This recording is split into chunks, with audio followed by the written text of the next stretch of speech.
They slighted a very, very wealthy man, Peter Thiel. I believe Peter Thiel is a billionaire. I'm not entirely sure, but Gawker slighted him by outing him. He was pissed off. He searched for an attack vector. He found one. Hulk Hogan. They filed a lawsuit against Gawker. Gawker lost. Gawker sold. Now, Gawker.com sold to this frat boy named Brian Goldberg. They call him a frat boy. I'm not calling him that, but they call him a frat boy, an F-boss, and a self-satisfied shitlord. Yes, that's what they call him. Okay, here's where it gets... This is the story. The story of Gawker is not going to be a good one. And if you thought Gawker died when Peter Thiel destroyed it in the Hulk Hogan lawsuit, you were wrong.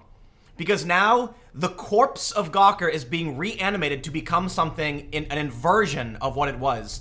The bizarro Gawker. So Gawker properties, which include Gizmodo, I believe like Kotaku, Lifehacker, Jezebel, etc.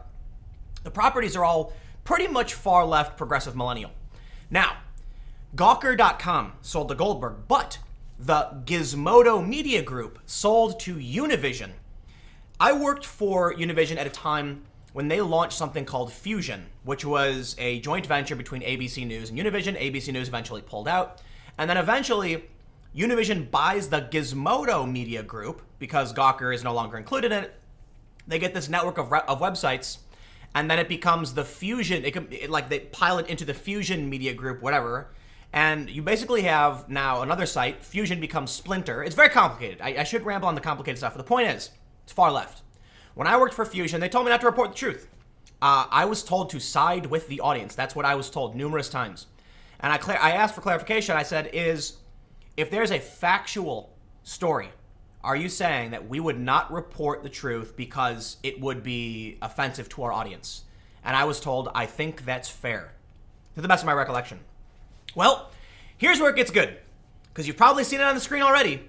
Frat boy Gawker owner ups bid for Gizmodo and Deadspin. Okay, oh my god. What this means is, not only has this frat boy shitlord been trying to resurrect Gawker, he's been accused of misgendering people and of being a bigot and hiring bigots, and now he's trying to take back the other far left sites. Because get this, they don't make enough money. Univision, I believe, bought them for something like, I don't know, $180 million. And now they're trying to sell it for like 80. It's a huge loss. Nobody wants to buy it, okay? Because these sites, in my opinion, are trash. So Univision is trying to offload it. And here comes this dude, a self-satisfied, literally calling him a shitlord. A shitlord is buying Gawker property. So I'll go back to the beginning. If you thought Gawker died with Peter Thiel's attack on it, no. Its decaying corpse is being reanimated by a shitlord. Okay? Now, we'll read through this in a second, but this is what I want to point out, because I don't want to read through this one too much. This is from just last week. Gawker staff quits after boss misgenders potential hires and more. The reason I'm laughing, literally a week after the non-consensual Gawker reboot announced its first four hires, 2 of those writers have quit. Writers Maya Kosoff and Ann Breslaw announced their decision to leave in a statement to the Daily Beast after just weeks on staff, citing a bunch of racist, transphobic, and otherwise garblesque things that newly appointed editorial director Carson Griffith had said in a short time she'd been the boss. Look at this, they have a huge list. Griffith bragged about getting her staff out of some company-wide training sessions on diversity. They said Kosoff met with a potential new hire, a non-binary person of color who uses they, them pronouns.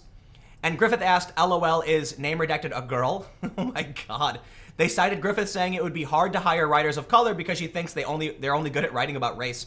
It's a list. Look at this. And then what is it? We can't forget about all those effed up tweets Splinter unearthed last week where Griffith calls people homos and trannies amidst oh my god. Okay. The ultra woke Gawker is now being reunited with its other property brands, or I'm sorry, he's attempting to do so. This will effectively mean that the ultra woke Gawker was killed off and revived by shitlords. You saw it. Transphobic, racist bigots, my stars and garters. This is the legacy of Gawker. I wonder if this has anything to do with Peter Thiel still. I mean, Peter Thiel won. You slighted the man. He's very wealthy. He's a man of resource. He destroyed you. But it seems like someone wasn't satisfied. They wanted to destroy the legacy. It reminds me of Iron Man 2. You ever see Iron Man 2? When Whiplash is talking to Hammer, and Hammer says, you don't just kill a guy, you go after his legacy. You go after his legacy. Let's read this. This could get awkward even by Gawker standards. Fragments of the former Gawker empire may soon be reunited by a scruffy 35-year-old media mogul who has gotten blasted by some of its snarky sites as a frat boy, F-boss, and self-satisfied shitlord. Brian Goldberg, a hard-bargaining web entrepreneur who scooped the Gawker site out of bankruptcy for $1.35 million, is closing in on Gizmodo Media Group with a sweetened takeover bid. In addition to its namesake tech blog, Gizmodo, Gizmodo owns Deadspin and Jezebel, all of which had been controlled by Gawker founder Nick Denton before the group got forced under in 2016 by a $140 million judgment against it for publishing the Hulk Hogan tape. Now sources say Goldberg has corralled a fresh crew of investors to reunite the sites with a bid for Gizmodo that's valued between $30 million and $40 million. While that's higher than his previous bid, which remains unknown, it's less than a third of the $135 million Gizmodo owner Univision paid to buy the sites in 2016. Oh my God. And nobody else wants to buy these properties because they're garbage. Could you imagine? Could you imagine this story, about your boss is misgendering people and being racist and transphobic or whatever, and this person would be in charge of Jezebel. Wow. Not a good day for the far left media sphere. Not a good day. Not a good month. Tons of layoffs. And now it looks like the only people who might actually buy your company are shitlords. And you're far left. That's going to be interesting. And I got to wonder what investors would dump money into this. I'll tell you what. I would never invest money into any of these websites, especially if a shitlord is trying to take it over. Are you kidding me? The staff are going to revolt. They're going to quit in 2 seconds. I would assume.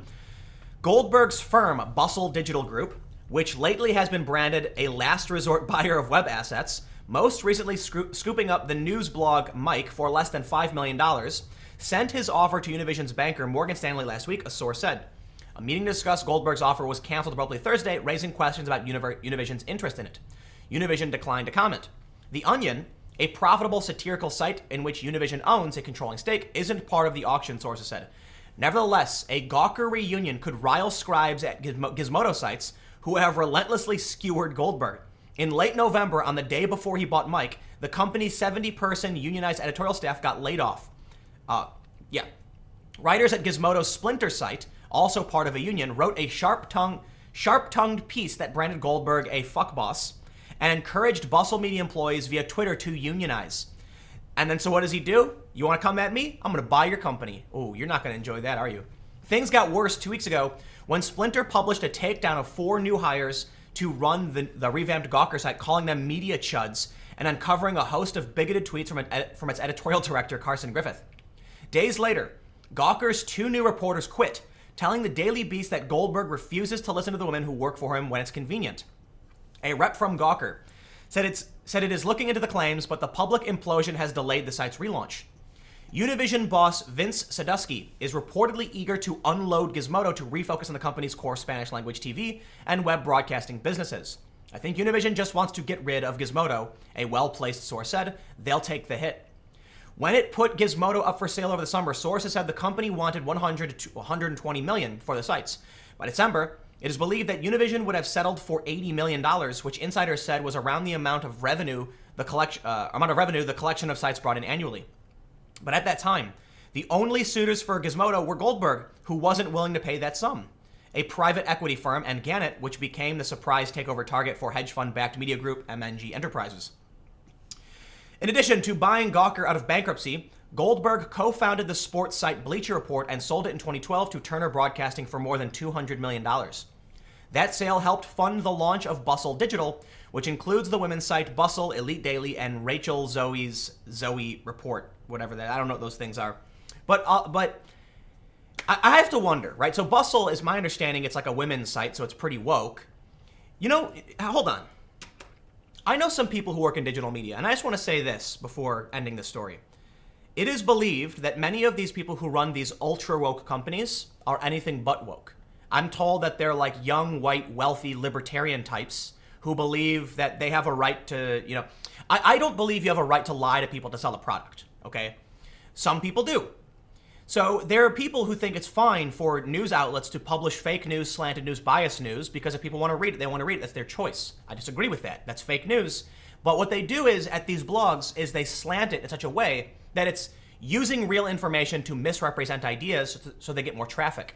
And it turns out, my understanding is that many people who run these companies, I don't know how many, but some sources tell me, I don't want to name which company, that the bosses of one of these sites, they're just white, conservative, libertarian types who don't care.